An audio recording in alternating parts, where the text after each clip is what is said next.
Una ciutat que mai t'acabes és Nova York. La ciutat a la que més m'agrada tornar és Barcelona, perquè és casa meva.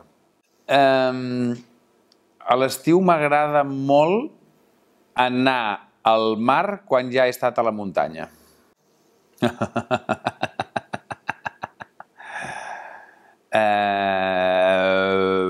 Esport. Una afició... És que depèn del moment. Jo tinc moltes aficions. Una és menjar i l'altra és fer el cub Rubik.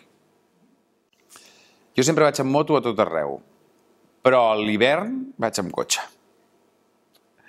La cosa que més m'agrada és conduir un cotxe per una autopista de nit. El que més m'agrada d'un cotxe és que sigui descapotable, perquè és com si en tinguessis dos. Et dona una seguretat, no sé, és com dir, jo soc del RAC, estic protegit. A més, és el que jo sempre he sentit amb el RAC. Jo quan no era del RAC sempre pensava que jo un dia vull ser del RAC. Jo sóc el millor client del RAC, perquè pago cada mes i encara no l'he fet servir.